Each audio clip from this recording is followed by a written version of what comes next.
following video footage was captured live at a rare Dr. Schulze public appearance. Dr. Schulze was told that without open heart surgery, he would be dead by age 20. Instead, he healed himself of his life-threatening heart deformity and of other incurable injuries. He then made it his life's work to help others have healing miracles too. Over 50,000 people worldwide have followed Dr. Schulze's natural healing programs. Many have healed themselves of so-called killer and incurable diseases. Because his patients dared to heal themselves of cancer, AIDS, diabetes, arthritis, heart disease, Alzheimer's, and other diseases that medicine declares incurable, his clinic was forced to close, and he now lives in hiding. Dr. Schulze is a very dangerous man to doctors and drug companies, but to you, he just might save your life.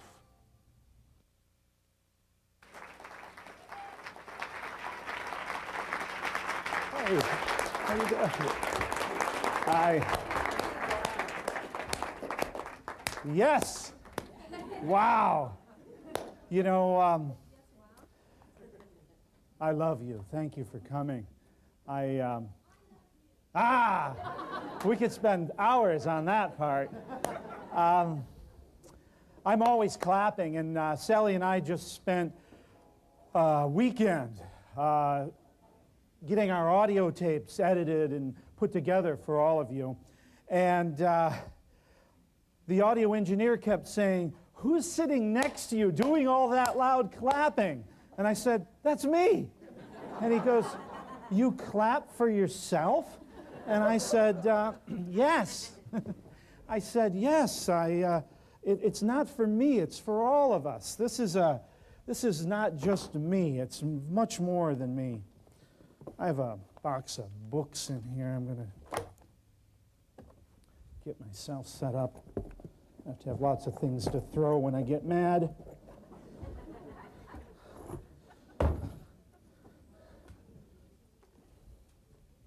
Someone said they reminded them of Gallagher, the comedian, and I hope it wasn't my hair.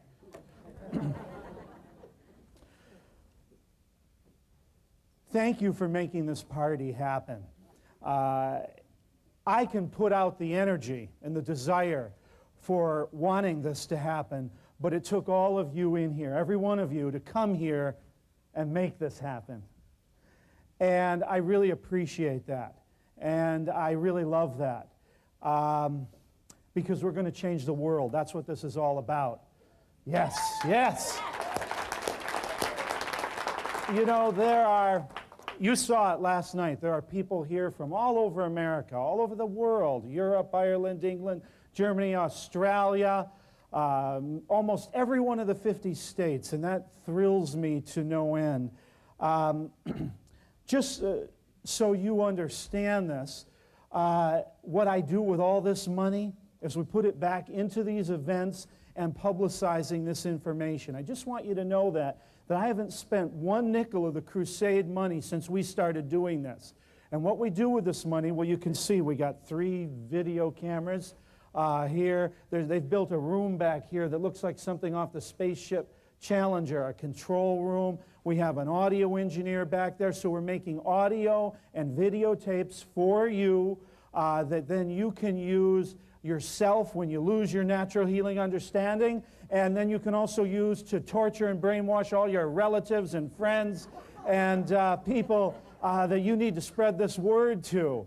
I even take my personal money and put it into this event, and then I take money from American Botanical Pharmacy and put it into this event, because this isn't about me. You're going to see this next week. It's much more than a Dr. Schulze. It's all of you, it's all of us, it's our event, our crusade, because as I said, this is how we're going to change the world.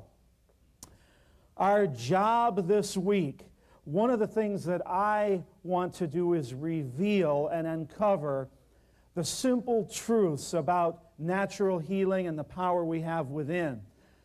Most of us knew these truths, but we got so beat up by the system, by doctors and the pharmaceutical industry and teachers and preachers and parents and all types of people that helped us lose this knowledge that we all knew inside that was in our hearts.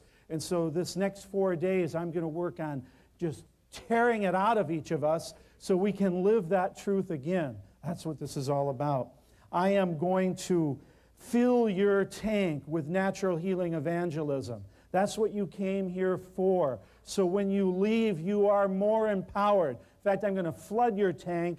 I'm going to give you so much natural healing evangelism, you'll probably puke with it before you leave here.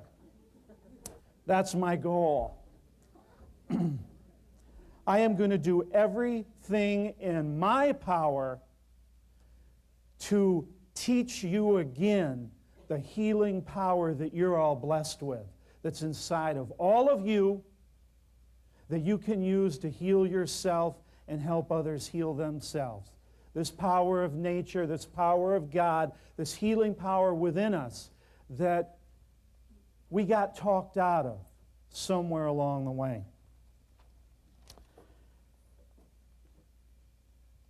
I spent almost 20 years in the clinic. That's where I learned how to help people get well. And that's what you're here to listen to. So I won't be spending a lot of time this week on theories and what I think might kind of happen and what I saw on a computer or what I saw in a library. You're going to hear my experience of what I saw in the clinic working with people, getting them well. Now I know that some of you, I've already met a couple, crawled in here, barely made it, because some godless doctor told you to go home because you were going to die. And I know I've met a few, and there'll be more I'm going to meet. I know there's people in here that have already been given the death sentence. And even if you're not one of those people, I know that you have a mother or a father or a sister or a brother or a daughter or a son or an aunt or an uncle or a close friend or a neighbor or a coworker that's been told the death sentence by another godless doctor that they're going to die. So if it isn't for you, that's what this is about. And if you're one of those people that was given the death sentence, I know that you almost gave up before you came in this room. And I'm going to tell you, I don't care what you've done before that didn't work. I don't care how many vitamins and minerals that you've used. I don't care how much vitamin A, vitamin B, vitamin C, vitamin D, E is in your cupboard that you've swallowed and it didn't help you. I don't care how much calcium and magnesium and zinc. I don't care if you've turned yourself into a rock. I don't care how many enzymes you've taken and amino acids and how many juicers cover your top of your shelves and if you have your Vitamix going. I don't care what you've used if it didn't help you, because I'm telling you there's something here over the next 4 days that's going to work. And I don't care if your medicine chest is filled. I know I've been to my patient's house. You open that medicine chest and it looks like a pharmacy in there, and there's so much you can't stuff it in anymore. So you got it on your sink and you got it on your toilet. Sometimes on the top of your toilet it's sitting there, prescription drugs, and they may not have helped you. And beyond that, it goes into the bedroom. And on the nightstand, you have your prescription drugs, and they haven't helped you. I don't care. I don't care if you've called Dr. Kevorkian on the telephone and said, please get over to my house and kill me before I rot, because the doctors have said I'm going to die. So I'm telling you that when you get home and Dr. Kevorkian is knocking on your door, you can say, Dr. Death, I don't need you, because I've been to the Crusade and I know how to heal myself, right? I know how to live. That's what this is about. I'm going to teach you this week. This is why you're here. Now, I know you all know it. I just say it a little louder. That's why I'm here, to say it louder, so for 4 days you can get pumped up with this. What are you going to get out of the crusade? The best way I can describe it is a physical, emotional, and spiritual bowel movement. See, I promised myself I wouldn't let 5 minutes go by before I said the word bowel movement. A purge, a cleansing, a lifting of the body, mind, and spirit. The body, yes, we are going to do some cleansing and healing here. Organic, organic, organic. Everything you see, touch is going to be organic. So what comes in, and we're going to talk about that later, and what goes out. You're going to be having even better bowel movements than you had on the way here. Maybe better than in your whole life. In fact, that's why you all got a bottle of intestinal formula #1 right in your bag, because I didn't want to take any chances. I wanted you to start right out with having your formula to make you have better bowel movements. That's another thing that this is all about. And when you come here, you can tend to get a little nervous because look at it. Over 200 people from around the world that are just as crazy as each one of you with natural healing evangelism. Isn't that great? Yes, look at this group.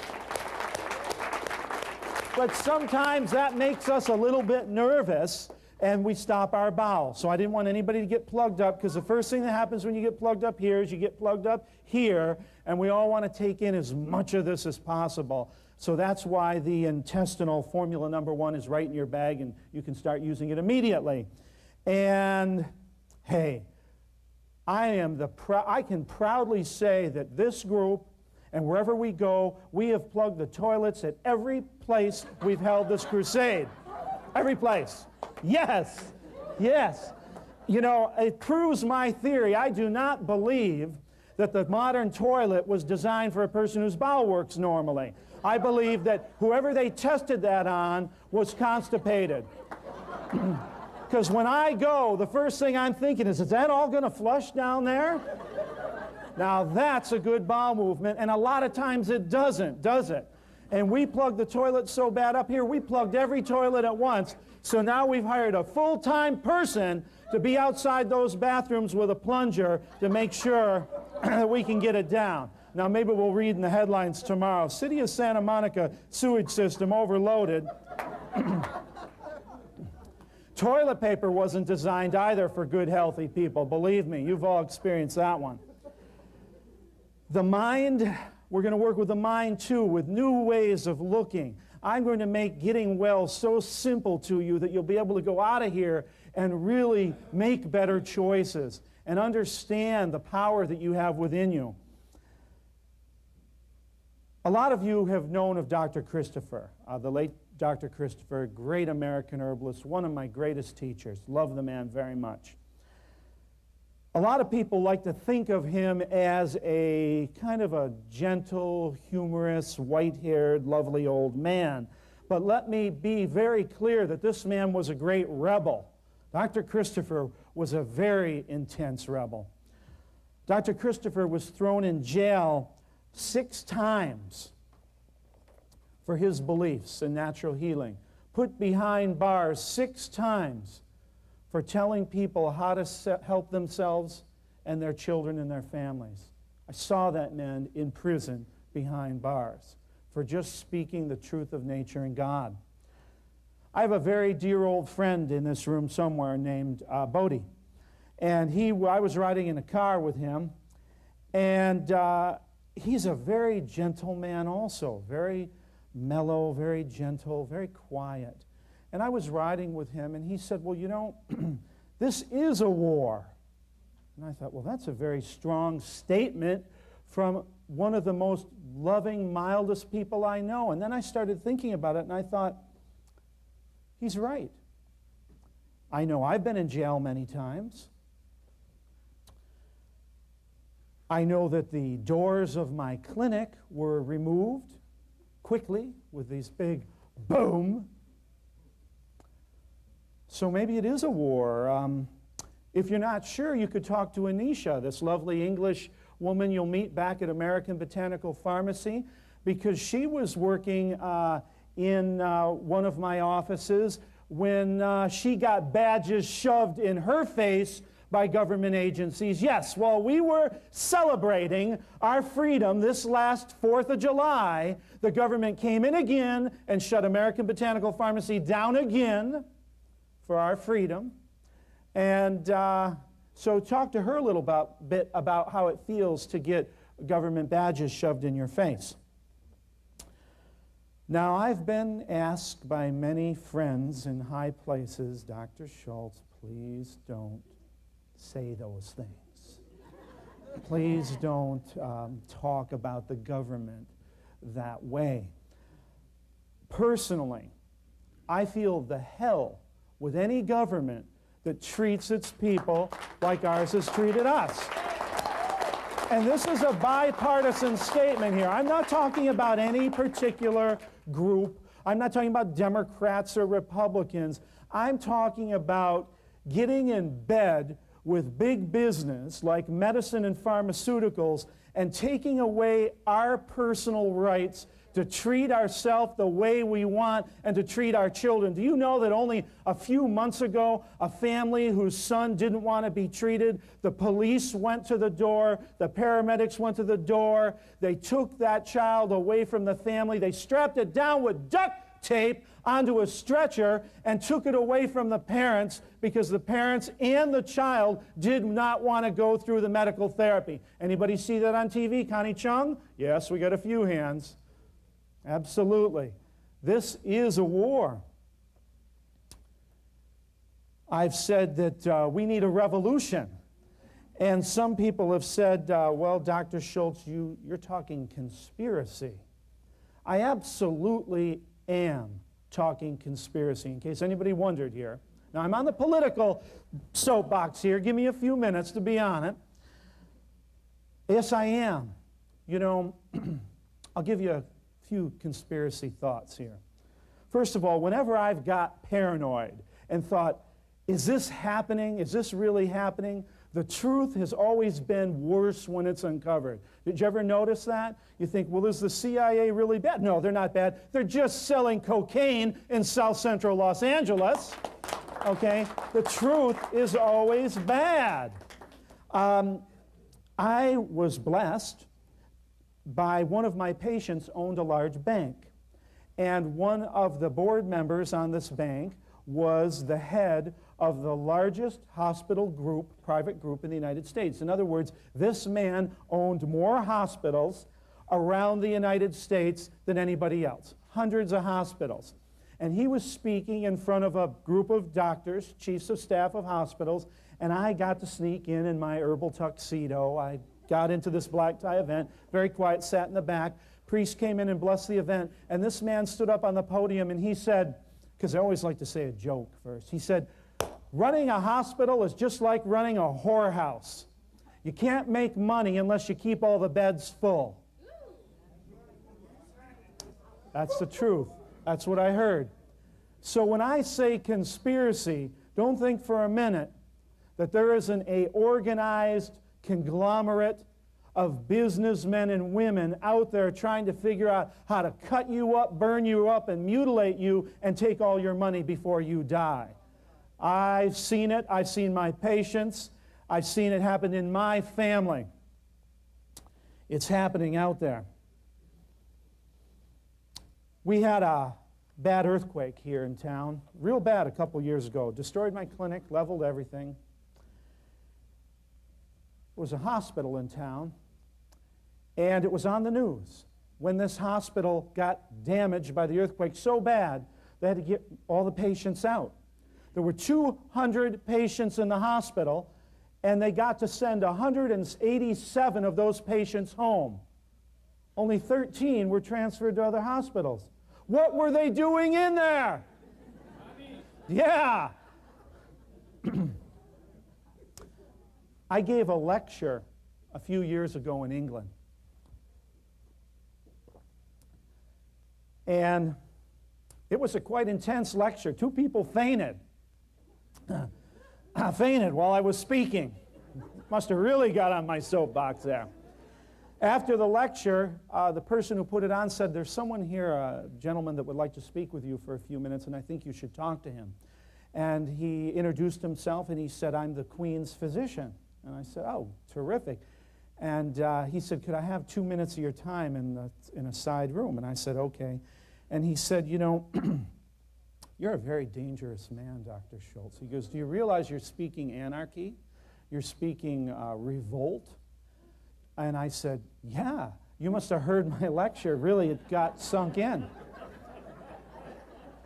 And he said, you should watch your back. That's what he told me. He said, you should watch your back. Now, you know, there have been many great doctors like me, like Dr. Shook, who ran the Los Angeles Institute of Drugless Therapy, one of Dr. Christopher's teachers. I think he was killed, disappeared, better than Jimmy Hoffa. Dr. Mendelsohn, a lot of people in my field tend to disappear when they start asking for an investigation of the government and of medicine and of the pharmaceutical companies and why so many people are hurt and crippled.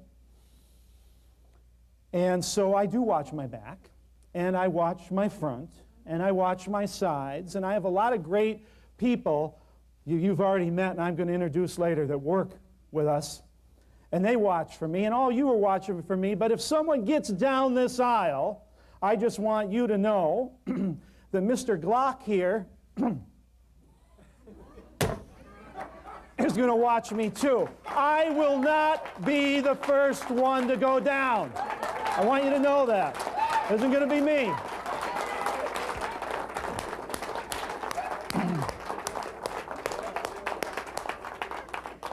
I'll aim it back this way. Now that we got that out of the way, I feel a little lighter. I know some of you thought you were coming to hear Mahatma Gandhi, and I'm sorry, but I didn't ask for all these things to happen to me. I was just trying to help people get well. And this is what happens when you try to help people get well with the weeds that are growing in their backyard and not out of the drugstore. I didn't realize I wasn't playing ball. I didn't realize I had to be playing some game. I also got the legal team of Sam Colt and Mr. Smith and Mr. Wesson at my house. So I have some backup, and I've had a lot of great patients that have helped me out a lot with that, so I live in a place that no one can find. Some people have said to me, Dr. Schulze, you don't rock the boat. I get a lot of calls like this because I have a lot of people that I've helped get well in politics, but they call me, Dr. Schulze, don't rock the boat. And I've always thought, you ever notice that the only boat that doesn't go anywhere is the one that's not rocking? Okay? This is all about rocking the boat. It's all about kicking the boat, sinking the boat, blowing up the boat. That's what I'm here to do, is make waves, to wake us back up. If any of you are feeling any excitement and adrenaline, so am I. That's what this is about.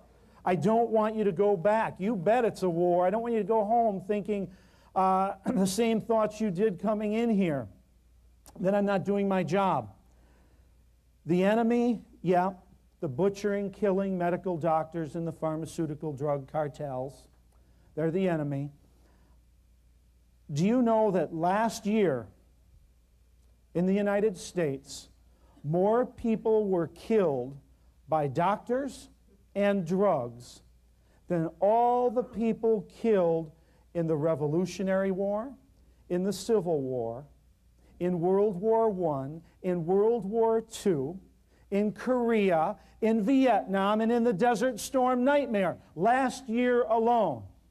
Wow.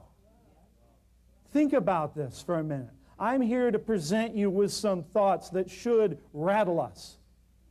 Here's another one. More people have been killed in the last 2 decades, 20 years, by medicine than by all wars of all countries since the beginning of time on this planet. Wow. Think about that. Do you know that not that long ago, when I was a little younger, we were all a little younger, during the war in Vietnam, horrible, horrible war, 5,600 men and women were killed a year in that horrible war. And it was so bad, it caused massive demonstrations in the streets. I know. I was there. See the scar? Right here. Chicago, 1968. Watch for me when they run the newsreels. I know. Massive demonstrations in the streets for 5,000 men and women. Political unrest, anarchy. This country had a war overseas and a war right here. We, because we weren't happy, all of us weren't happy, caused the removal of the Vice President and the President of the United States because of 5,000 people dead a year, and medicine is killing 1 million Americans a year in this country, and we're doing nothing about it. It's a crime, it's a war, and what's worse is we're all paying for it to happen through our tax dollars. So I won't be talking about politics the whole day, but when you see me get excited, I have to help you get mad, because some of us have been so numbed by medicine and pharmaceuticals and television and whatever. We forget these figures. 5,000 men and women, and it almost destroyed America. And we have 1 million a year die. This is worse than any war that ever happened. And you're all here because you've seen it happen to your friends and relatives and maybe even to yourself. You want to see a Holocaust, you want to see a genocide, go to a hospital.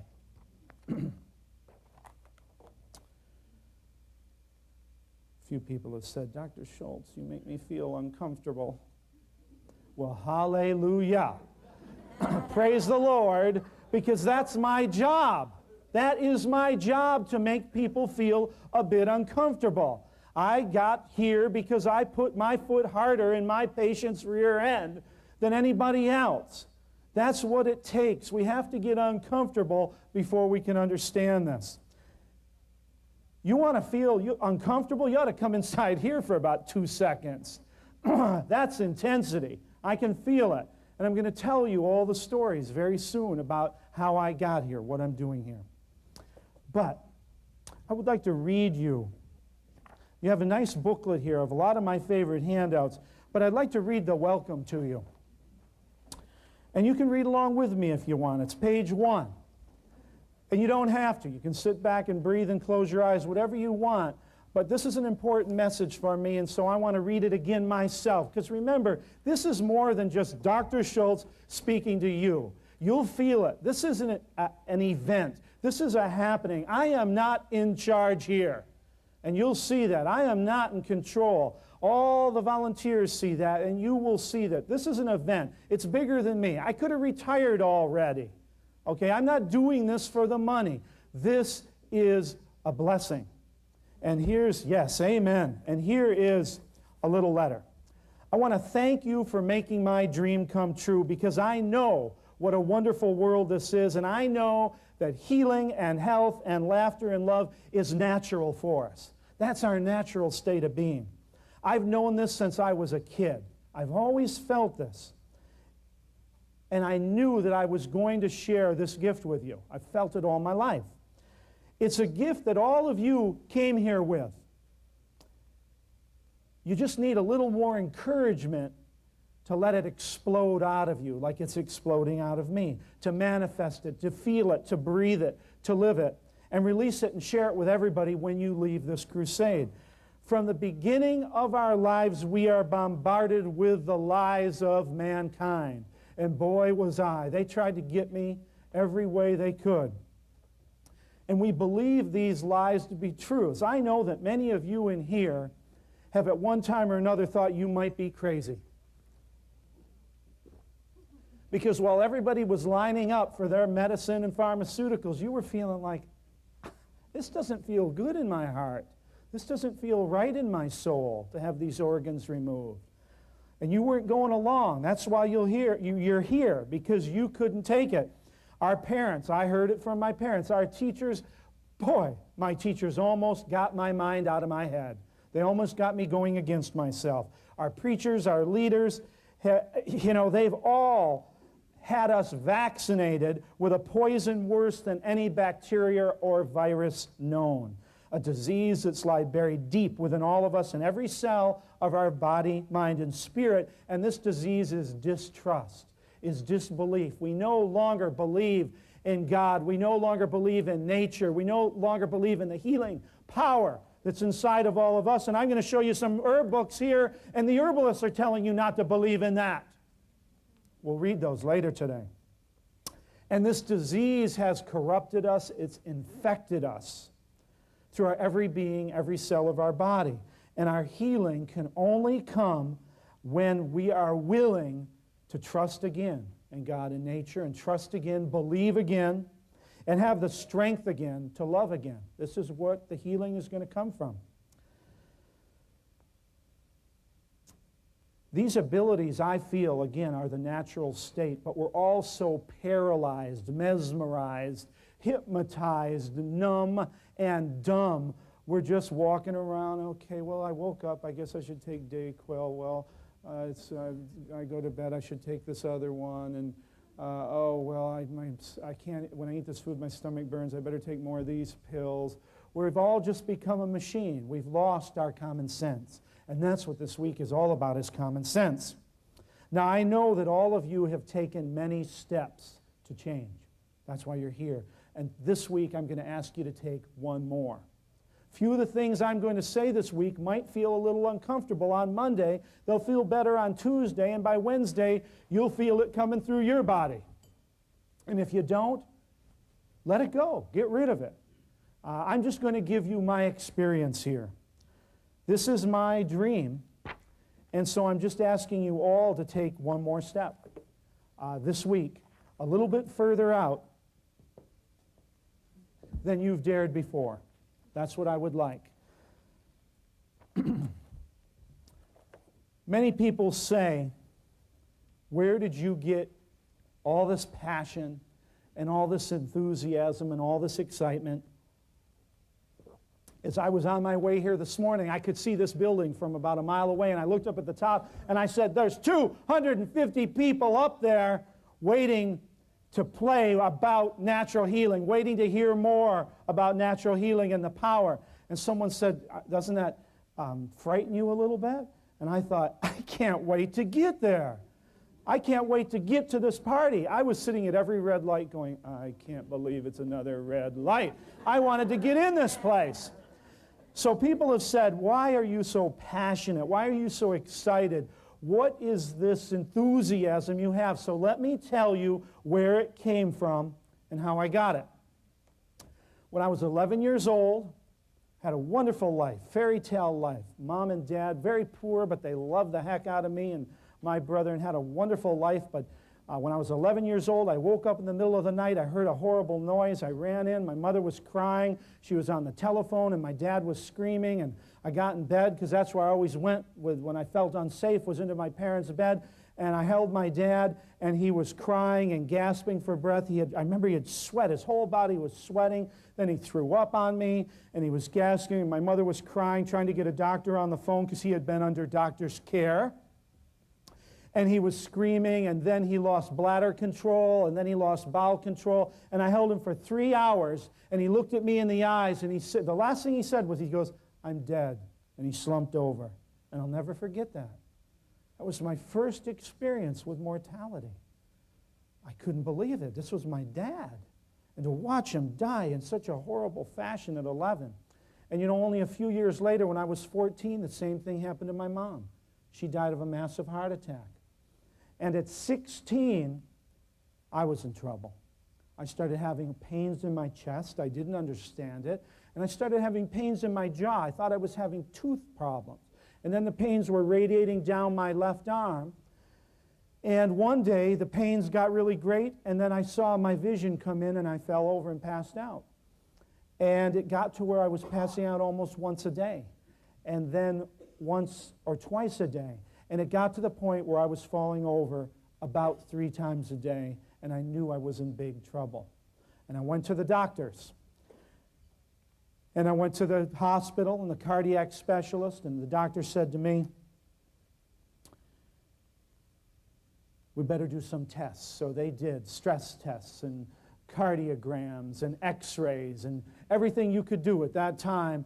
And the doctor came back in that room. He had a very gray look on his face, very sad, very scary. I think he was trying to stimulate my immune system. And he said, you have a very grave condition. I thought, grave, does that mean that's where I'm headed? Love that terminology. He said, you're very seriously ill. He goes, you have deformed valves in your heart. And I said, what does that mean? And he said, well, what you're feeling is because your heart chambers are flooding at the wrong time.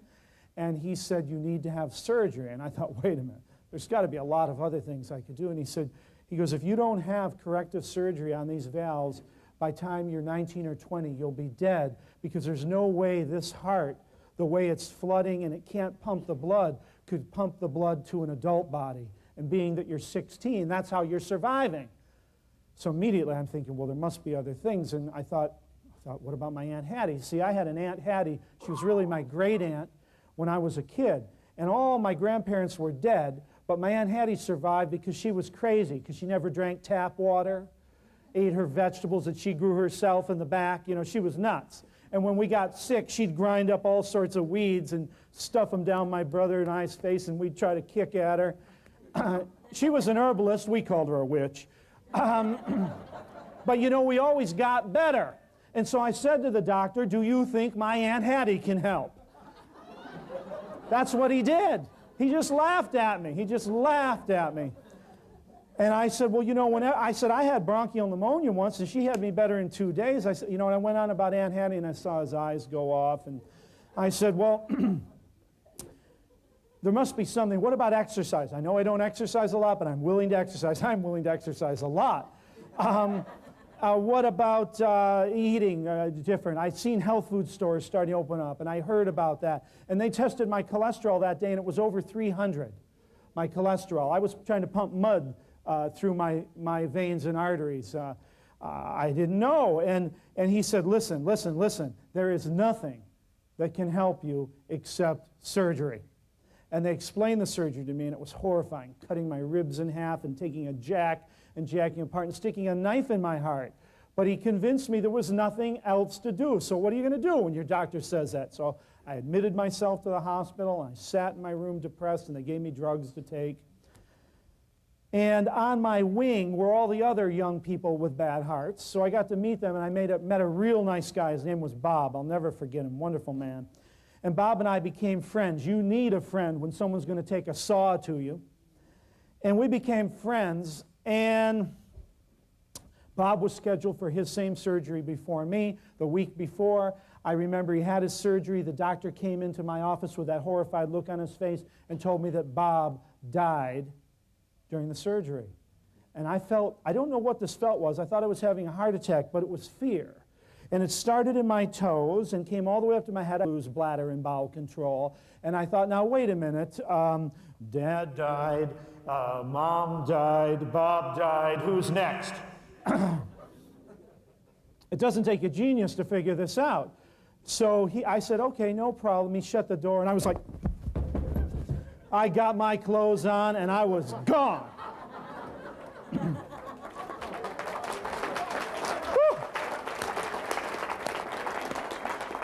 And I went down the road, and I just started telling everybody about my problem. I figured there's got to be answers out there. I mean, when you start thinking about taking that saw out of the garage and cutting yourself in half and sticking knives in your heart, I thought I'd rather drink battery acid mixed with donkey crap. I mean, you couldn't come up with the torture that I wouldn't do. So I said to everybody, what can I do? I got this heart. And the first person I ran into said, well, I think if you eat less red meat, it's better for your heart. And I had kind of heard that, but I thought it was some kind of anti-German group. Because, you know, I had blood for breakfast, lunch, dinner, and dessert, and, a little sugar thrown in. But we never ate any of that green stuff on the plate. We'd scrape that off and give it to the dog, and he wouldn't eat it either. There was always blood in my plate. And I thought, to stop that, I mean, that makes you strong. That makes you healthy. So I had to learn about my food program, and we're going to talk about food a lot later. And then I had to learn about cleansing and detoxification. And I already knew how to change the oil on a 1950 Ford, but I had no idea how to change the oil on this thing. And that was new. And I had to learn about moving my body. I had to move my body to be healthy. And I had to learn about expressing myself. You know, love. I learned that you cannot have healthy organs in your body if you have negative tapes running here. And if you want to have a healthy heart, you better learn how to give love and receive love, because until you do, that heart cannot be healed. There's negative and positive emotions that will kill or cure every organ in your body. And I had to learn that. And it took me about 3.5 years on this program that I put together in a hodgepodge way, just doing anything and everything. Walked in the health food store and I said, what do I do? And they said, sunflower seeds. Okay, give me 100 pounds. I mean, I did it all. 3.5 years later, I went back to the doctor and I said, I think I'm well. And he didn't even remember me. Then he got my file and he goes, oh yeah. He goes, you left the hospital. And I said, yeah. I said, check me out. And so they did electrocardiograms and x-rays and stress tests and all different cardiograms. And he came back in that room and he had that same horrified look on his face. And he goes, I just don't believe this. I don't believe this. He obviously was not a believer. I don't believe this. And he was shaking his head.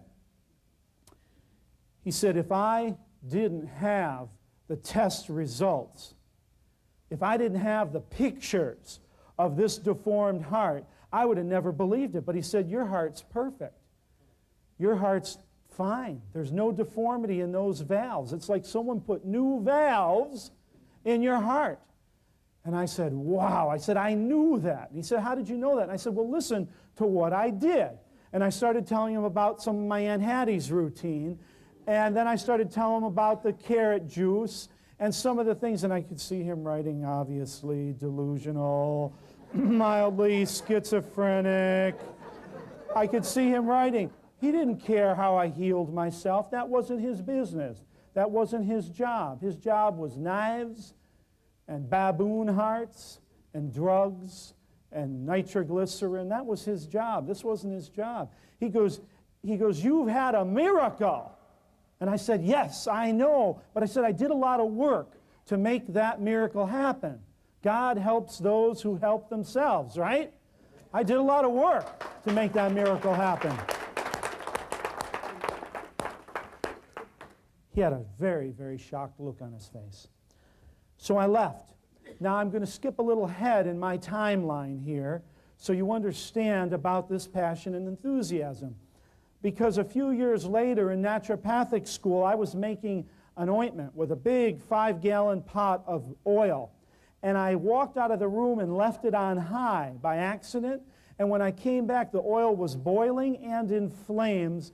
And I had taped all over the walls in this lab little herbal formulas that I was working on, about 1,000 of them, and they were all in flames too. And so it was like, emotionally, I just couldn't believe it. I thought, I got to get this pot out. And when I got close to it, it fell off and covered this hand. And my hand immediately burnt right up into a little ball. And it was on fire. I was watching it flame. And I quickly put it under water and wrapped a towel and doused it out and sat down. And I thought, uh-oh, I've done some pretty good damage here. And I opened it up and I couldn't get my hand open, and I looked and it was really badly burnt. And I was in shock. I could feel it. And I thought, natural healing, I'll be able to fix this. I was a believer, I thought. After a couple days, I realized I had done some tremendous damage. And then your friends come in, and they always help you by telling you that you could die of infection. You better go see a doctor now. See, we need the doctor now. And I thought, I better go see a doctor now. And I went to a friend of mine, a friend who was a medical doctor, and he said, this is a really bad burn. He said, you have to go to a burn specialist. I got a friend. You go see him right now. He deals mainly with hands and fingers. This is the top burn guy. Go see him. I knocked on his door, went in his office, and he said, this is pretty serious, did some tests. And he said, well, he goes, you're in for some work here. There's a lot of trouble. And I said, what's that? And he said, this is a 4th-degree burn. I had never heard of a 4th-degree burn. I said, what is that? And he said, you are burnt all the way to the bone. All levels of your skin are burnt and gone. And I said, well, it doesn't look that bad. And he said, look, took the tweezers, and right here where you see this pigmentation, he picked all the flesh off all the way down to the bone. All the little tendons and ligaments gone, little muscles, all flesh gone. I could see my bone. And I'll tell you, when you see your bone, it's a pretty lightning experience. I felt that fear come on. I felt like I was going to faint. My body started trembling. And he said, look here. And he put this clamp on my thumb, and he pulled it off like a cooked chicken. My whole casing, my nail, everything. Wow, this guy was trying to heal me? I said,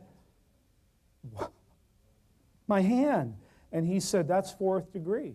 And he said, you need massive skin grafts. And I said, well, can't. And I started telling the story about my heart and my Aunt Hattie. and my natural healing experience. And he said, no, no, no, no. He goes, you have no skin. Not the first level, not the second level, not the third. You have no skin. It's gone. You have bone. He goes, you cannot grow skin cells from bone cells. It started making sense. He said, you can't grow skin from thin air. That started making sense. He scared me. He said, we're going to have to sew skin onto your hand.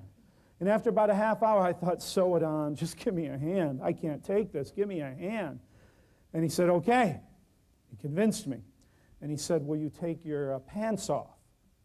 I thought, well, that's kind of a weird request. I mean, I was in Hollywood, but I thought, take my pants off. So well, you do what your doctor says. I take my pants down, and he puts his hand on my butt, and he goes, well, this is where we're going to take the skin from. I thought they had like a sod farm out there or something where they grew this stuff.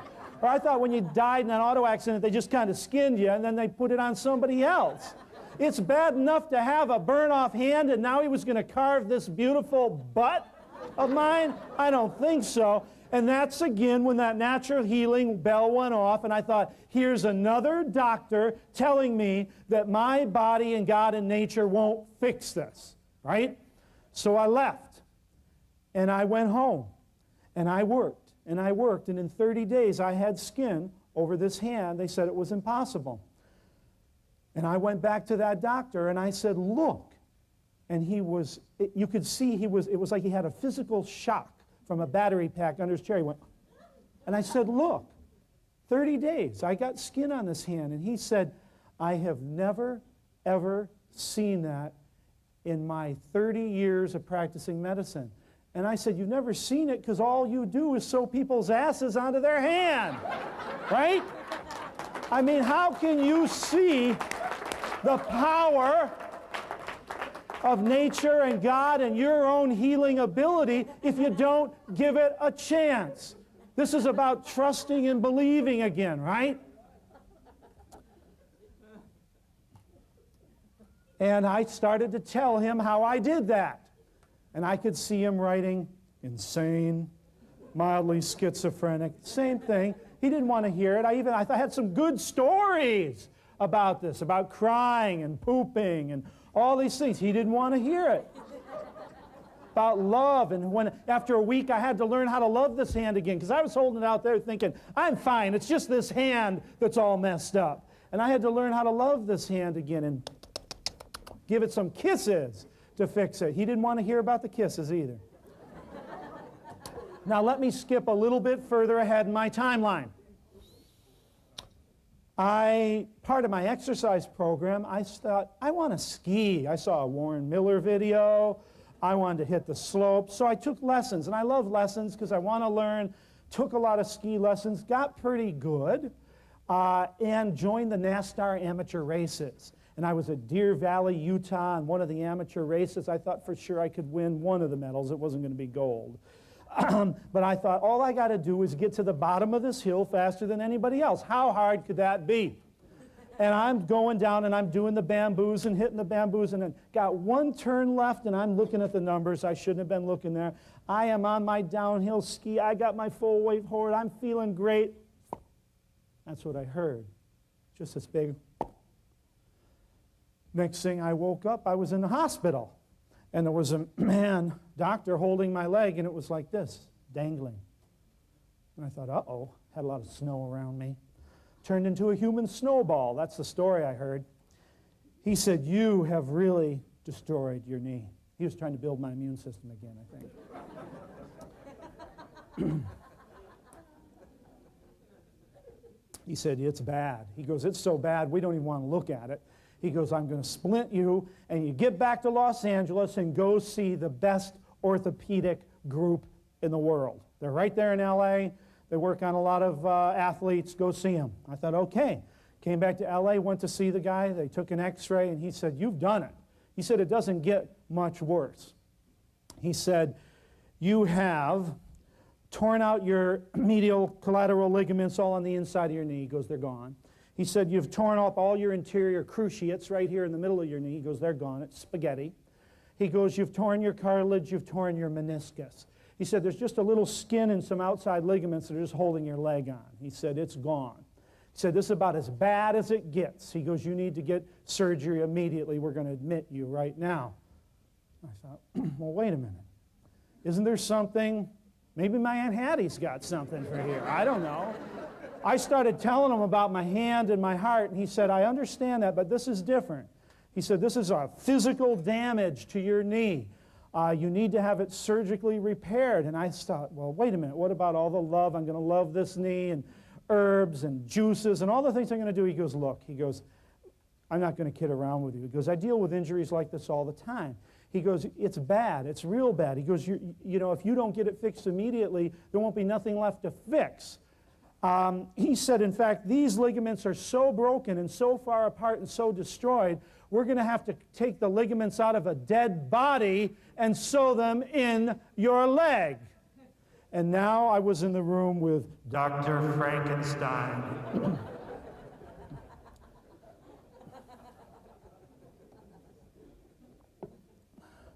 That's when that bell went off again. It was like the butt to the hand, you know, the saw here. Now they're going to take cadaver ligaments and sew them in me. And I thought, whoa, if I can build a heart, I can build a hand. I said in 30 days, I'm going to have a new knee. I was pretty cocky. Walked out of his office, and in 30 days, I didn't have anything. This thing didn't work at all. But in 60 days, I was limping. And in 90 days, I was walking without a limp. And here I am today. I never could tap dance. But here I am today with a new knee. I went back to his office to show him my new knee. And he said, this is a miracle. And I said, yes, it is. I said, but I did a lot of work to make this happen. And he said, well, I have never, ever seen anything like this happen before. Sounded just like his brother in crime. The guy wanted to sew my hand together. I hope he was going to separate them afterwards. Would have looked a little weird walking around like this. And the first doctor that said I'd be dead by 20. If I listened to the doctors, I'd be dead. That would look pretty bad. I wouldn't have any skin on this hand, and I couldn't walk if I listened to the doctors. Thank God I had a natural healing filter in here, because I listened to my inner voice that said, don't do this. Don't do this. So what I'd like to do is explain to you about what I call the faulty mathematics of medicine.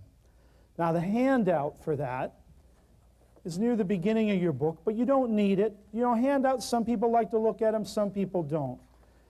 But the handout is on page 8, called The Faulty Mathematics of Medicine. I'd like to go over that just for a few minutes here.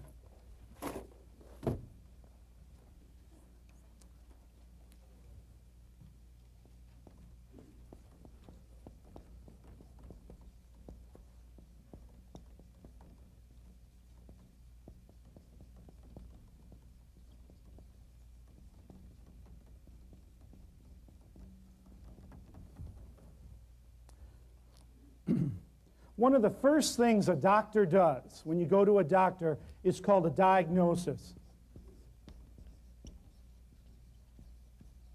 This diagnosis is done to discover what is wrong with you. There's always something wrong with you, because the book that we go by, or the model, it's called Gray's Anatomy. Gray's Anatomy is a book of the perfect anatomy of the human body, and there's books on the perfect physiology. And all of you in here, unfortunately, are imperfect. And so you are not going to look like that book. And whenever any of us is analyzed compared to that anatomy and physiology perfection, we fall short of it. Therefore, we need some treatment. And so this is a diagnosis first. Well, what's wrong with us? Why don't we look like this perfect model in Gray's Anatomy? Well, that model doesn't exist, isn't a living, breathing person.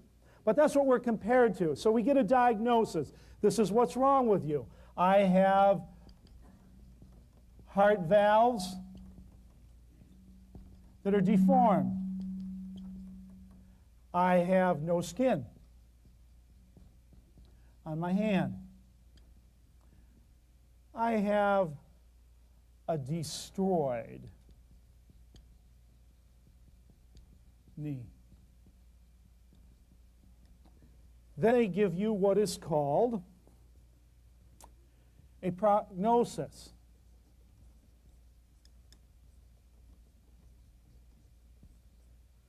Prognosis means telling the future. What's going to happen? Well, you have deformed heart valves. You're going to be dead by 20. You have no skin on your hand. You better sew your butt to it or you're never going to have anything but a skeleton there. You have a destroyed knee. We better take some dead body parts and sew them in or you're not going to walk. That's what a prognosis is. That's diagnosis and prognosis. But there's one thing the doctor forgets to tell you. And that's what's in the middle, right here. This missing factor. And of course, this is you. This is what's wrong with you. You have hairy cell leukemia. What's going to happen? Go home and clean out the garage so your children don't have to do it when they have the garage sale, because you're going to be dead in 6 months. That's the prognosis. Diagnosis, prognosis. But they never took you into consideration. You know why? Because they already think they know you.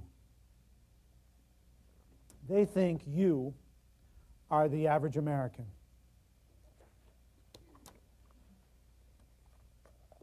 The average American that they think you are eats a low-nutrition, high-fat food program. The average American has a diet high in nutritionally depleted food.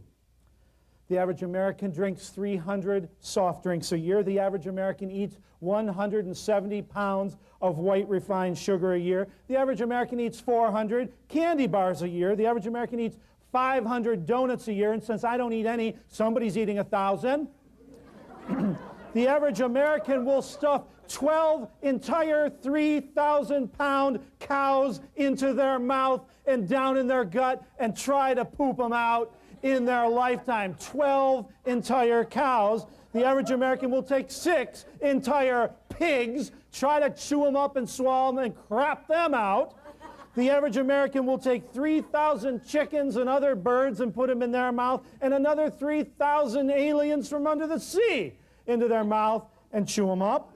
The average American will drink 30,000 quarts of milk and pass this all through their digestive system. Whew! That's a job. Is that you? I don't think so. Average American has 2 to 4 bowel movements a week. According to my figures, that means they are 70,000 poops short in their life compared to me. Woo! Talk about full of it. The average American gets very little exercise, is overweight, has hypercholesterolemia or too much cholesterol, has hypertension, high blood pressure, cholesterol level of 200 or above. The average American takes over 30,000 aspirin and other drugs in their life, and over 20,000 over-the-counter drugs, and another 2,000 gallons of alcohol. Whew! Now that's a program. It's not our program, but it's a program. Now, if that is you, and the doctor says you have deformed heart valves, you'll be dead by 20, you know what's going to happen at 20? You're going to die. If that is you and the doctor says you have no skin on your hand and you need to sew your butt to your hand or anything else to your hand, you better sew it.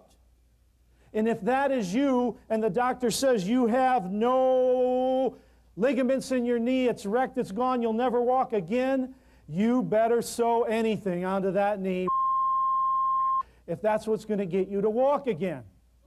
If that's you. Because what these doctors say is absolutely correct. There's a book on it called The doctors call it their Bible. And every doctor has that book, and it's a book of diagnosis and prognosis. And it's published by Merck, Sharp, and Dohme, one of the largest drug companies in the world, part of the Dow Industrials. You see Merck traded. It's written by an international team of medical doctors, the best from all around the world. So these people are right if you are the average American. And this is what they're expecting. The average American. That person who takes those 3,000 cows and gets them all the way through and hopefully out. That's what they are expecting. So when they say you have leukemia, you'll be dead in a year, they're considering that you're the candy bar donut eater with a high cholesterol, high blood pressure, and all those other horrible things. But what about if you are not the average American? What about if you decide to take responsibility, I know that's a dirty word, responsibility for yourself and make changes in your life, positive changes in your life, that you decide not to eat necessarily everything that's in front of you, that you don't stop at McDonald's and maybe you stop at the health food store, and you decide to do some periodic cleansing and cleanse out your internal organs and get your exercise program going, and you decide to start changing some of the tapes you learned here. You know, my mother said you can't always get what you want, and when she died, the Rolling Stones said you can't always get what you want. I heard it all my life, right? Negative affirmations. We start changing that, and you're not the average American anymore. And if you decide not to be the average American, then these books are the biggest books of lies ever published. And do not go to a doctor. Don't go to a hospital, because they have no idea whatsoever of what's going to happen to you. You're going to be considered insane, schizophrenic, a miracle, because they have no idea. There are no books written about what happens when you have leukemia and you decide to get the juicer going, you get the wheatgrass juice out, you get the carrot juice out, you start running, stretching, cleansing, liver flushing, bowel cleansing, new attitude. There's no books on that. Medicine knows nothing about that. They study nothing about it. They've learned nothing about it. They know nothing about it. So, don't go to a doctor or a hospital if you want to be well. I guess that's the message here. Dr. Mendelsohn, and I'm a big fan of his. Dr. Mendelsohn was a pediatrician. Who knows Dr. Mendelsohn knows of him? Yeah, we have some of his books in the back. Great man. He was one of the nation's leading pediatricians. Practiced for 40 years with children, loved kids. He was head of the American Medical Association's licensing board for the state of Illinois. He was chief of staff of one of the largest hospitals in Chicago. He started the federal program Head Start, trying to get kids healthy. And after all these years of practice, he went, uh-oh, I think we're killing people. I don't think we're getting anybody well. And he wrote his first book called Confessions of a Medical Heretic. And he says right on the back, if you are sick, if you are ill, do not go to a doctor or a hospital. Statistically, your odds will be better if you do nothing. Nothing. Isn't that amazing? From one of the top guns of medicine, nothing.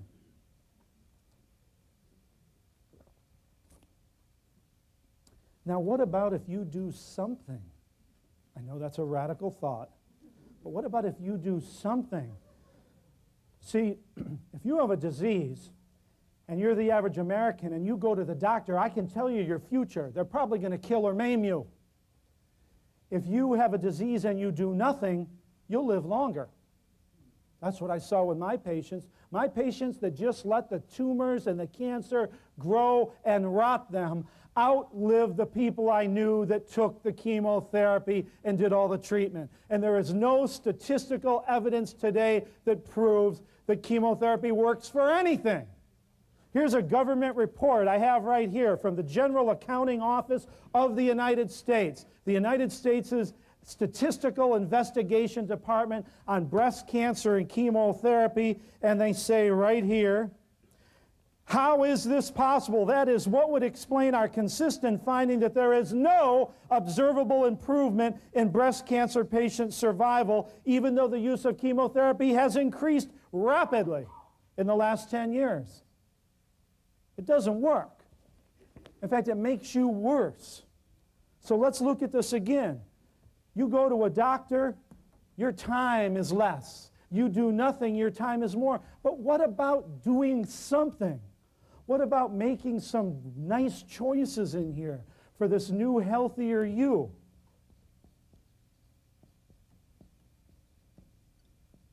For this new, healthier you. You know what happens?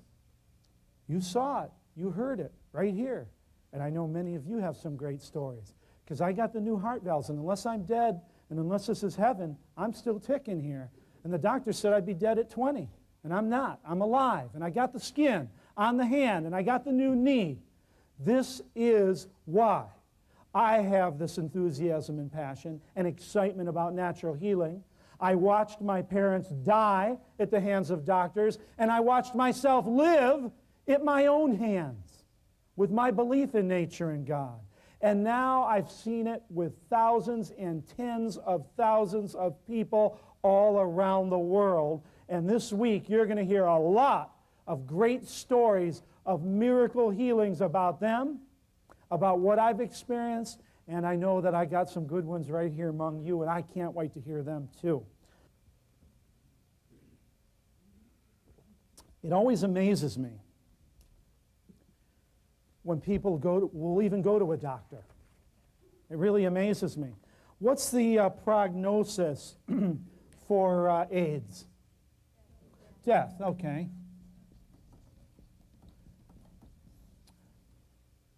So why do you go to a doctor when you have AIDS? Why would you go to someone that's just going to tell you you're going to die? Think about that. Now suppose our toilet back there really breaks today. Probably will. We call a plumber up and we say, you know, we need a new toilet. Can you come and fix our toilet? And the plumber goes, sure, I'll be right there. But I must warn you that every toilet I've ever put in my 45 years of being a plumber, within a week it breaks again. Would you say, hey, yeah, come on right over? I don't get it. Why would we go to a doctor when we know they're going to tell us we're dead? Why don't we go to someone that tells us we can live? Do you understand what I'm saying? And plus, with all we know now, which I'm going to share with you later, even more than you know, about how powerful this tool is right here between our ears at healing our body, we would never let someone give us a death sentence. I say this is the biggest form of malpractice by medical doctors today, is telling people when they think they're going to die. How dare they do that? Yeah.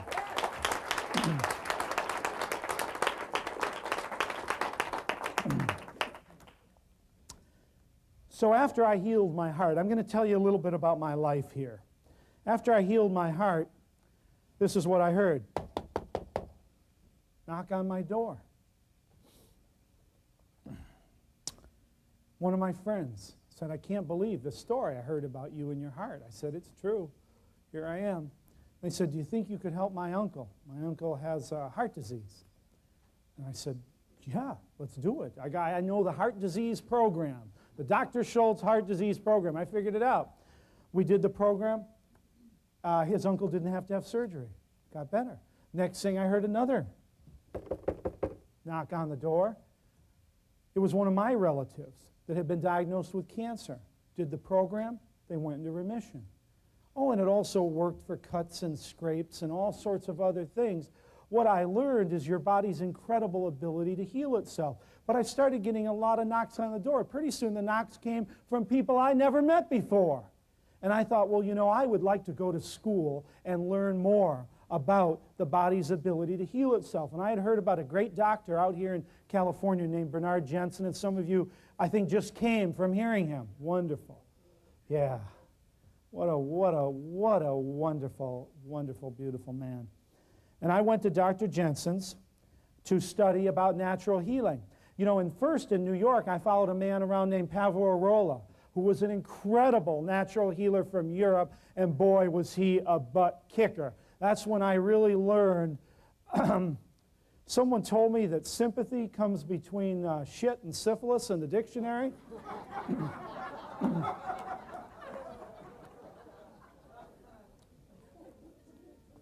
Now, I don't use a lot of four-letter words, but occasionally one slips out.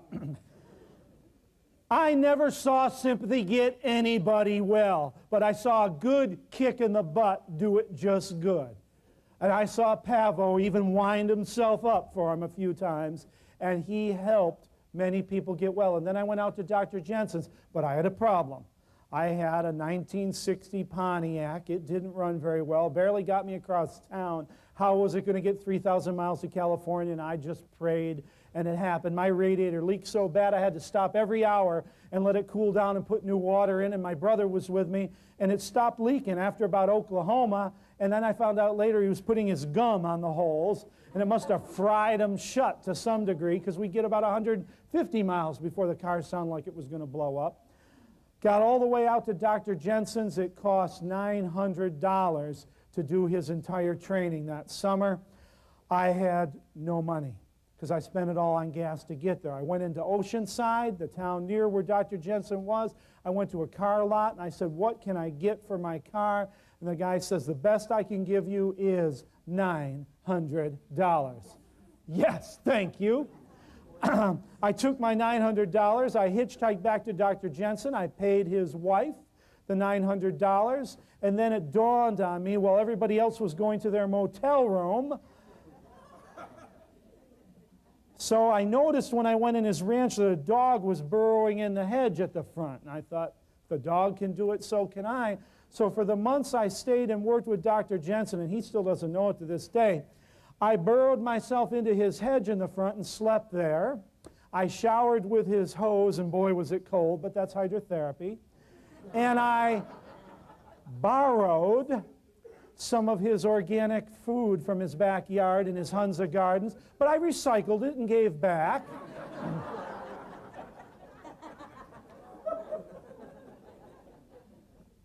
And I learned more about the power of healing at Dr. Jensen's, seeing him at work with his beautiful, simple, loving understanding of natural healing and helping people get well. Boy, did I learn a lot. And I was willing to do anything to be there. And that's the point. I'm not just trying to tell you what a tough guy I am, but you gotta be tough if you want to be well. Natural healing can't be this fiddling around with a purple candle, okay, and maybe a little scented oil over here, because while you're fooling around with that, the doctors are sharpening those scalpels, they're boiling down the chemotherapy, and you go in and they're going to cut your arm off. Do you know what I mean? We got to be like that in natural healing. We can't expect to just be fiddling. Oh, but now it's real serious. You got to go to a doctor. Why to a doctor? Because they know how to treat serious disease and illness with intensity. And sometimes natural healing has to be done with some intensity. So I learned a lot from Dr. Jensen. Caused a lot of trouble. I don't agree with Dr. Jensen on a number of things. I don't agree with anybody but myself on everything. He used a few things I didn't like veal joint broth and cod liver oil, and I used to go, ah! Make noises like that in the front row. And after the first day of class, he said, yo, I want to talk to you tonight. And I went and I thought, oh, I'm going to get a special session with the doc. And I got a good one. He told me, he looked at my eyes, he told me about myself, and he said, I can give you the best prescription you can have for your healing. I said, what's that? And he said, learn 1,000 jokes. And he told me to lighten up. He said, I'm giving you the best I got after 50 years, and you're sitting in the front room making noises. So I had a lot of learning to do at Jensen's. And I learned it. And he says, I want you to take everything I've learned and take it out there and make it better. Improve on it, modernize it. He just didn't expect to live so long. He's still out there doing it. Then I went to a health show and met a man named Dr. John Christopher, America's greatest herbalist this century. And I went up to Dr. Christopher and I met him, and I saw more people than I ever saw at a health show. Almost 15,000 people tried to get in a room, tried to attack this man. And I got to speak with him for just a minute, and I said something, and he said, come up to Utah. And when I went to Utah, I started studying at his school, and in my first course, he pulled me out and had me teach with him because he saw that I had an understanding of natural healing. And I worked with him for a number of years, teaching at his school. What a wonderful natural healer. And again, many people think that he was mild, but I'm going to tell you some stories about him later that you'll appreciate.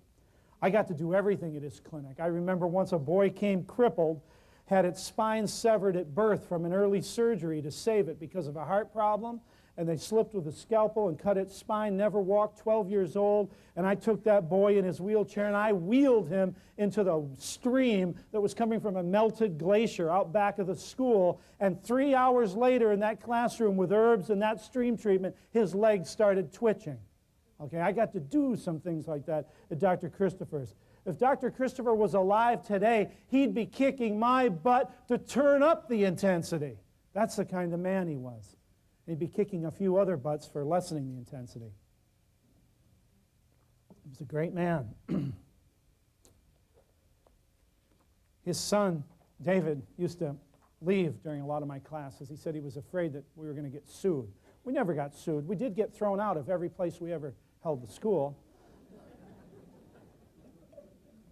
But after I spent time with Dr. Christopher, that's when I realized that we could work on people that were really, really, really sick. Really sick. Diseases that I didn't even understand.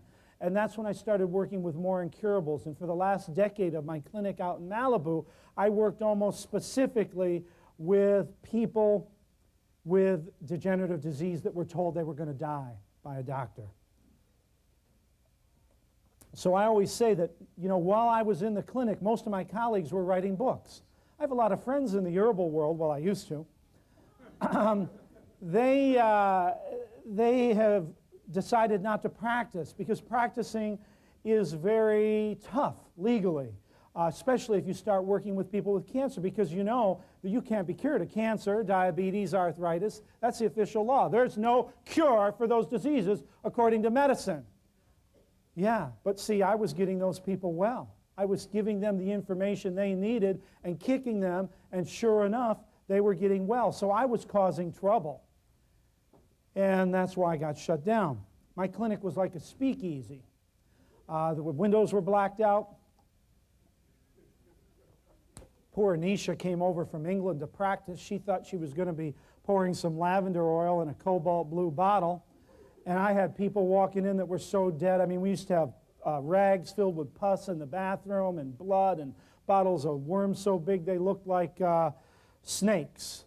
And the stench was so bad we used to have to burn our sage and spray our essential oils constantly just to get the smell of death out of my clinic. That's how bad it got, and people were coming from all over. Still today, people come and bring jars. I know my workers sometimes say, oh, God, there's someone with a jar.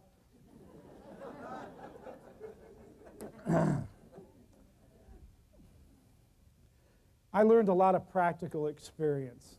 I laugh at some of my colleagues. I tell them that they bottle herbal hypothesis in a bottle because you can't tell if it works. You've got to work with people. What I learned and what I'm going to share with you here is what I learned in the clinic. You know, when Mr. Jones or Mrs. Smith come to you face to face and you give them something they're not getting better, you better fix it quick and get them better. And you don't learn that in the library, and you don't learn that on the computer database. You learn it working with people. And I know a lot of you have already done that, and I'm going to push you this week to do more of that.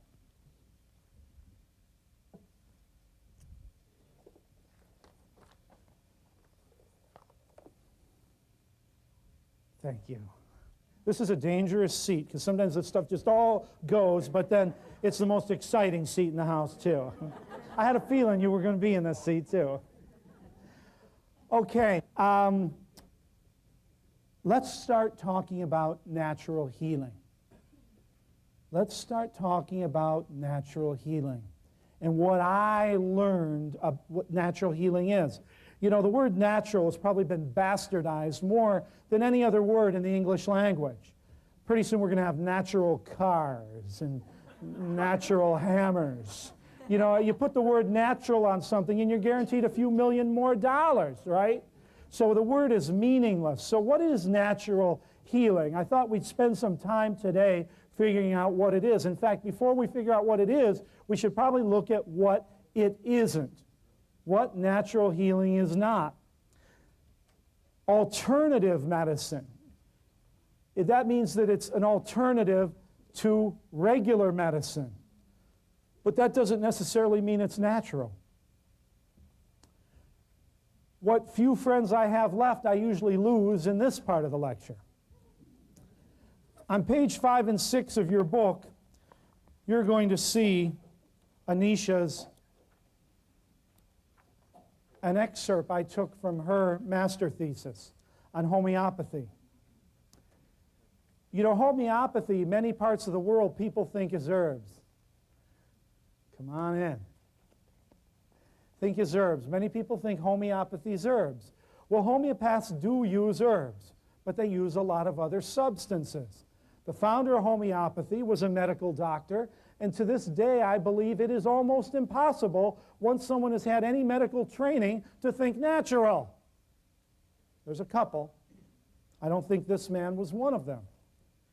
In fact, he was frustrated with medicine at the time in the 1800s in Europe, but instead of going to a more natural form of medicine, he just used exactly what medical doctors were using in that era, but in a small dose, in an invisible dose. And this is where homeopathy gets the name invisible dosage. It's very diluted to the point of almost invisibility. And some people say, well, then these obnoxious substances are okay because they're invisible. Well, I would rather have the invisible dosage of an avocado than one of a cancer tumor. Now, homeopathy does use herbs. There are many herbs in homeopathy, invisible herbs. And I am not debating whether homeopathy works. Medicine works sometimes. The question is what price are you paying besides the money, but what price are you paying in your body? Yes, your liver got better. Your kidneys rotted out. Whoops. That's what Mendelssohn called the whoops of medicine. Oh, yeah, your heart's better now. Sorry about the blood clot in your lung. That's the whoops theory of medicine. Your bowel's working. We got all that cancer. We did have to cut off your testicles and put a plastic pump in your penis. That's medicine. I heard them all. I heard them all in the clinic. So this man used medicine but diluted it. So he did use herbs, but his philosophy was energetics. But this man used to suffocate birds that were alive and drown them in his preparations, thinking that the energy of the bird would go into them. But in case you're still not disgusted, let me take a look at page 6 and recite to you a few things that are found in homeopathic preparations. And I'll start with insects: crushed live ants, honeybees, papal cross spiders, cockroaches, bed bugs, ladybugs, black Cuban spiders, a woodlouse, head lice, plant lice, centipede, the common flea, orange spiders, Spanish spiders, gray spiders, Australian black spiders, for those of you from Australia. We didn't want to leave you out. The fly, the potato bug, locust, live wasps, caterpillars, scabies, mites, and kissing bugs. How about snakes, reptiles, and fish like crawfish, red starfish, roasted sponge, yellow viper, toad, poison, copperhead snake, red coral, rattlesnakes, coral snake, digestive fluid of the lobster. Who thought of that one? Fish, fossils, jellyfish, purple fish, cobra snake, inky juice of cuttlefish, leeches, German vipers, Gila monster, king crab blood, moccasin snake, strong fish, and adder snakes. And in case you're wondering about animal, human parts, and diseased organs, and unknown material, adrenal gland secretion, whale morbid secretion, a maceration of a tubercular lung, botulism poison, saliva of a rabid dog, animal charcoal, a cancer nosode, rudimentary thumbnail of a horse, the beaver, cholesterol from the gallbladder lining. We all need more cholesterol, right? We have diphtheria virus, fecal matter taken from the amniotic fluid of an unborn horse, pancreatic fluid, dog's milk, lecithin from animal brains. Lunch is coming. Horse grease gland, septic pus from cow flesh, decomposed in the sun for 2 weeks, muscle tissue acids, protein from decomposed human fecal matter, syphilis virus, typhoid gland of sheep, a nosode from a tubercular abscess, smallpox pus, cat's milk, gallstones, anthrax bacteria, and testicle extract, chemicals, metals, toxic substances, arsenic, cyanide, mercury, lead, ammonia, amyl nitrate, anthracite coal dissolved in boiling potash, coal tar, lime, plaster of Paris, carbolic acid, chloroform, lodestone magnets, formaldehyde, soot, graphite, lead, potash, saltpeter, nickel, petroleum, radium, tin, sulfuric acid, thallium, TNT, uranium, and alcohol exposed to X-rays. Whew. Now, those are only some of them. The point I'm trying to make is not debating whether homeopathy works. It's, do you want these substances in your body? Okay, do you even want the energetics, the energy of these substances in your body? I think we have other tools we can use. Yes, I've had patients come in that were absolutely healed by homeopathy, but I've had patients that were absolutely healed by medicine. The question is what price do you pay by taking an energetic dose of pus from decomposed, diseased animals and humans? What price do you pay? Maybe we pay a price. Maybe we pay a price. I don't want to pay that price. I am not prepared to pay that price. On page 7, you'll see another handout about Chinese medicine. Now I'm going to write off a whole continent. First of all, it always amazes me, living here in Southern California, why some people try to make me think that God put all the good herbs on the other side of the planet. Sometimes I think it kind of spins like this, because all the good herbs are on one side. Dr. Christopher, a very wonderful man, used to say we need to learn to live under our own fig tree. Under our own fig tree. Use what's in our backyard. Use what's right around us.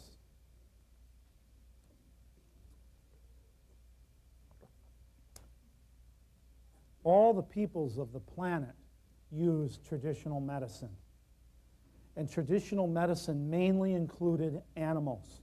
We were stronger. We could outwit them sometimes, and we killed them and used them. Most traditional peoples did not use that many herbs. They used them, but they used a lot of animals too. We tend to use less animals today. But there are many, now there's great debates on that, because a lot of people now are discovering that primitive people used a lot of plants. In fact, much more. But regardless, any old materia medica you see of primitive people, they used a lot of animals. The Chinese system of healing is estimated at being thousands of years old. They use a lot of animal parts. The Chinese are responsible for the close extinction of the tiger in the wild.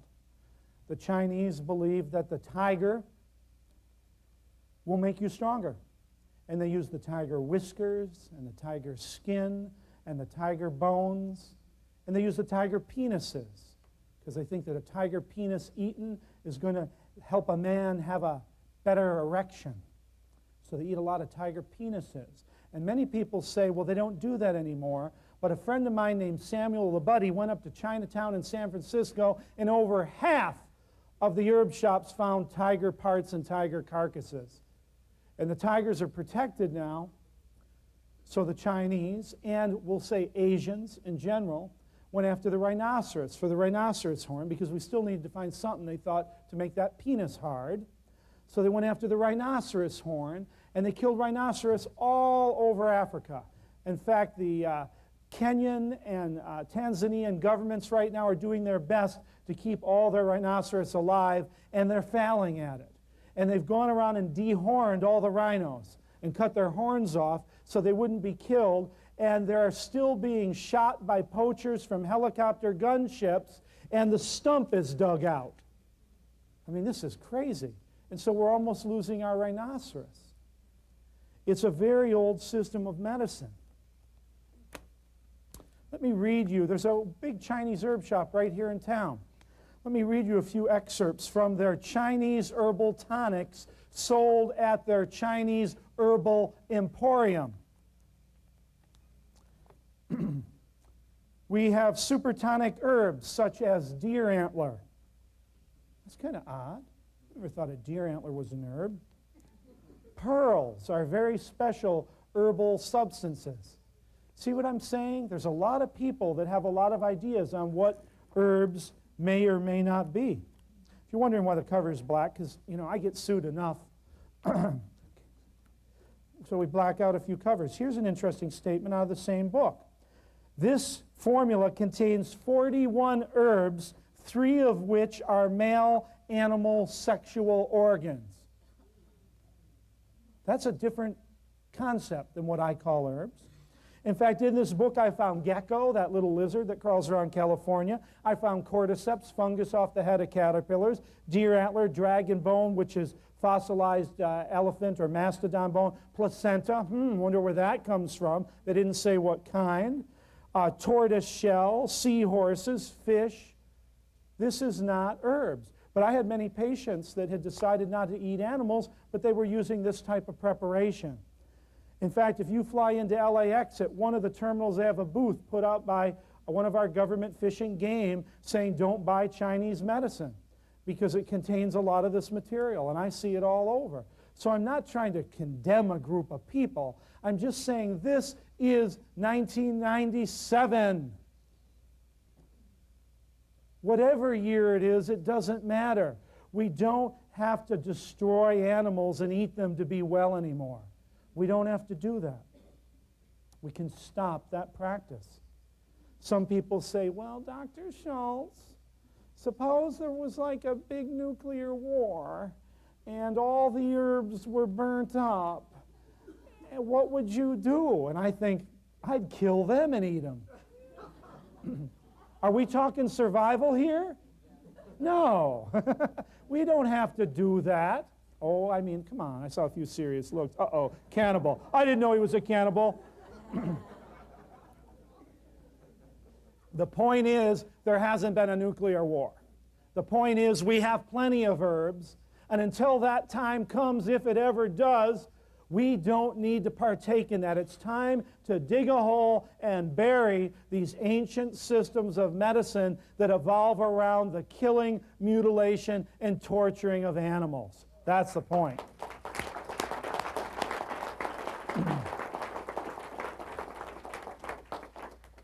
We have some wonderful things up in the other room from PETA and other groups showing us that even medicinals that we thought were not animals are animals, and I'm going to talk a lot about those. Then we have naturopathic medicine. Sounds kind of like natural healing, the natural treatment of disease. A bit negative. I'd rather say build your health, but the natural treatment of disease is naturopathy natural? Well, it depends. It depends what people are willing to use.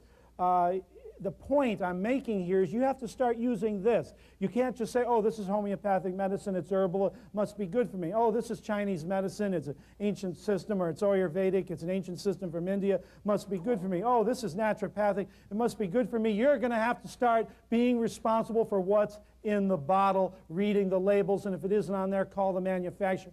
And we're going to talk a lot about that. If you're responsible for your health, you better get more information. Here's some formulas designed by a man that's a head of a botany department at one of the top naturopathic schools. I thought these are going to be great. Head of the botany and herbal department. This man must know a lot about herbs. He looks impressive. I want more. These are going to be some great formulas. Let's look at one here. Oh, here's one here for the immune system. Can't wait. Vitamin A from fish liver oil. Vitamin D from fish liver oil. Calcium from milk. Raw spleen tissue. Raw thymus tissue. Raw lung tissue. I must be on the wrong page. This must be to depress your immune system. Where's the echinacea? Is there echinacea in here, our immune herb? No.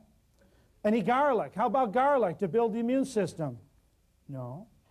All it is fish, beef, dairy. This is an immune nightmare. I thought it was a joke. Let's look, here's another one here. This one should be good. Liver detoxifier. Oh, I like detoxifying the liver. Tomorrow morning, we're going to have some liver flushes in here. Liver detoxifier. It's got in it liver? Liver. It's got liver. I don't know, it doesn't say if that liver was detoxified or not. But it has some kind of liver in here. It has ox bile and fish liver oil. This guy's parents must be a butcher or something. Is this designed to clean our liver? but it looked good. And this man's an herbalist and one of the top herbalists. So the point is that not everything that gets into your face that says alternative or natural or has a rainbow or a whale on it, or it's homeopathic or ancient Chinese or ancient Indian or ancient American or ancient anything may not be what you want to put in your mouth. And I wanted to make that point clear. Sure, I alienate some people. Yes, I blow up some belief systems. But the healing of us and the healing of this planet is going to take place through our enlightenment and our illumination and our education. Does that make sense? Yes. And I'm not here to win any popularity contests, period. Okay, if I was, I'd be saying, oh, I think a hamburger once in a while is okay. Do you know what I'm saying? I'm not here to be popular. I told all my crusaders, and I'll tell out of you, I will stop when nobody walks in this door to hear this message. That doesn't seem to be happening, does it? Okay? In fact, I am a wonderful believer in people in this country and all over the world. See, pharmaceutical companies and medical companies, they believe you're a bunch of stupid, dumb morons, and if you're not, they'll give you Prozac and turn you into one. Okay? That's who they believe you are. Oh, you're not going to stop eating the donuts and shoving 12 cows in your mouth. You'd rather have a coronary bypass surgery and pay $150,000 for it. That's who they think you are. Well, you know what? I know that's not true. I know the people in this country and around this world, and I travel all through it. And I find a lot of great people, a lot of loving people with a lot of common sense who are tired of getting ripped off by medicine and pharmaceuticals, who are tired of things not working, making them worse, and taking all their money. And they're sick and tired of it, and they've had it. That's who I find, and I know that America and the world is ready for this message. So when people say to me, oh, don't rock the boat, and you're talking anarchy, America, the world is ready for this message. I met a man from Africa just yesterday, and he was out in the street, and I didn't know if we had anybody coming here from Africa, so I kicked his butt in the door. I want someone from everywhere. We're taking this message around the world. I already have, and it's getting bigger and bigger. This is how we're going to save ourselves and the planet. Now, there's a few more things here. Here's a magazine on herbs. It's one of the top herb magazines out there.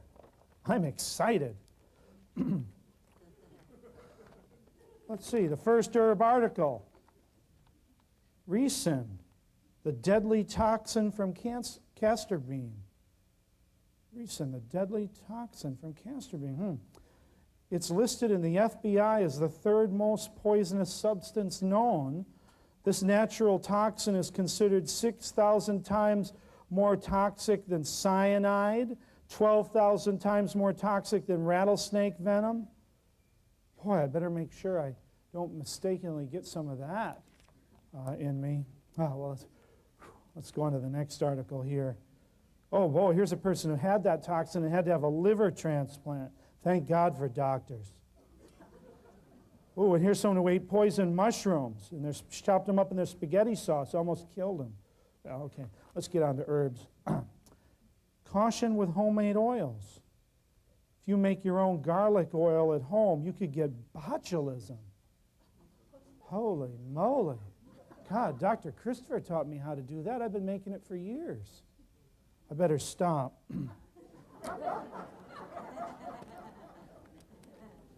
Well, let's get to an herb article here. Let's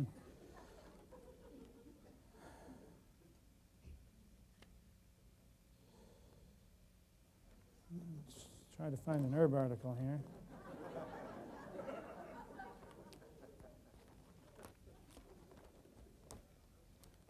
The agony, herbal high, the problems with herbal ecstasy. Ooh, and here's something else that'll kill you if you don't make it right. Here's a whole section on black tea. And one more story about the way you can poison yourself with herbs. And this is an herbal magazine. kind of frightening.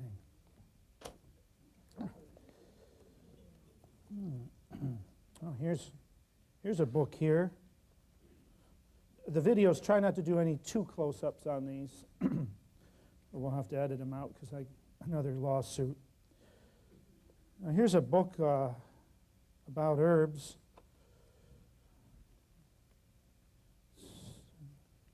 It's published by the Pharmaceutical Products Press.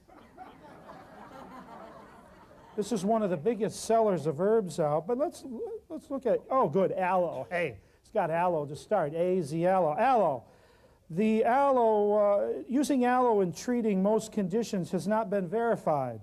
In fact, 2 Food and Drug Administration advisory panels found insignificant evidence to prove that aloe was useful for anything. God, I've been killing myself to grow this aloe vera cactus, and now I can just let it die. What about angelica? Ooh, it's potentially toxic. The use of angelica as a self-selected drug is not recommended. Whew. Almost use that. Barberry. Here's barberry. In spite of various chemicals in barberry that it's contained, they're not useful drugs. It appears that there's no reason to recommend barberry for its therapeutic property. Any serious discussion of this drug belongs more properly in history books, not in medical books. Oh. How bayberry? Bayberry's next. Bayberry. However, even bayberry, if it were a useful drug of any particular condition, a hypothesis that remains unproven, at least in large doses, it's still in doubt because of its potential carcinogenic nature. Bayberry? Carcinogenic? I can't say right now.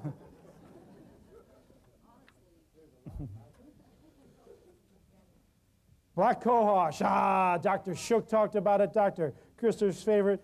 Black cohosh does appear to exert some physiological effect, but nothing has ever been clearly verified in human beings. And safety of it is certainly a concern because information on its toxicity is lacking. In other words, we don't know anything about it being toxic, but the information is lacking, so it could be. Do not put it in your mouth. But I'm getting to, maybe there's some good herbs in here. Here we got boneset. I love boneset. Nevertheless, there is presently a revival in the interest of using boneset. Yeah, among American herbalists, medicine who employ it to relieve fevers, although safer and more effective treatment, such as common aspirin, exists. You know, I've been fooling around with these herbs to get that boneset, and I could have just taken an aspirin. Burdock. Oh, I love burdock. The Japanese eat it like carrots. Commercial samples of burdock could be prone to adulteration with deadly nightshade. Ah! I didn't know that.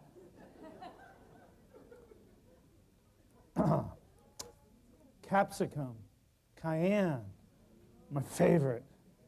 Caution, use of this irritating product is advisable. Now, they got me mad.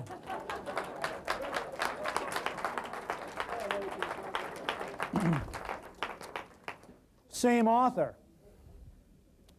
This one might be better. Ooh, he's got a thing in here. He's talking about me. It says, Dr. Schulze, read this. Para-herbalism, belief in the superiority of things natural and organic, which has gained considerable favor in the United States in recent decades, may be viewed as an outgrowth of the counterculture movement of the 1960s. 10 ways to distinguish a para-herbalist from a rational herbalist. Let's see, I don't want to be a para-herbalist. A para-herbalist believes there is a conspiracy by the medical establishment discouraging the use of herbs.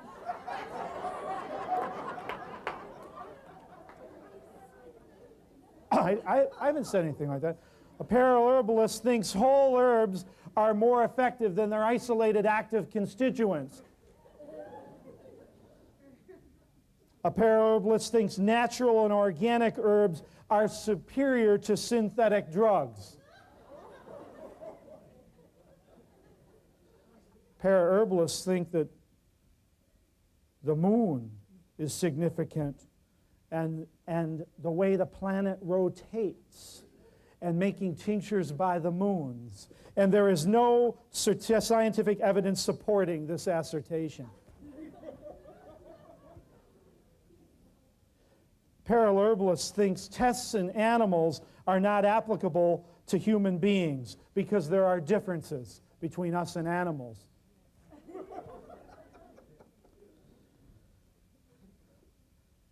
A para-herbalist thinks that anecdotal evidence is significant, highly significant, if anybody got well using an herb without a test. This is non-reliable evidence. That just blew 20 years in my clinic down the drain, didn't it? Here's number 10. A para-herbalist thinks that herbs were created by God to cure disease. This thesis is not testable and should not be used. Oh!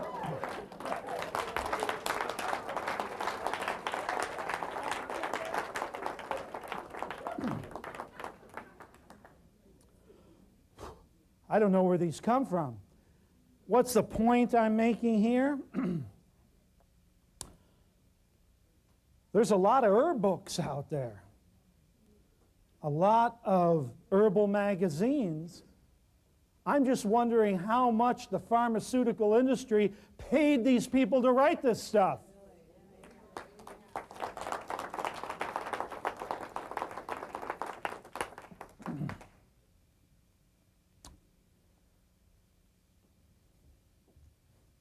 Okay, it's our first break time. We made it. Everybody's still here. Now the big question is, will anybody come back afterwards? I'm going to come down here because I want to meet a few of you, but we do have our break now. Are we ready, Sally? And what do we have for our break? Oh, some lovely organic fruit. I really appreciate that all of you came here from where you came from, and we're going to have some wonderful weather, and we got some of our best California organics here for you. So please go out, try to get some air, walk around. Let's start back up in 10 minutes. Okay, we're not going to have a long break because then we're going to break for lunch. So see you back here in 10 minutes. Yes, ma'am.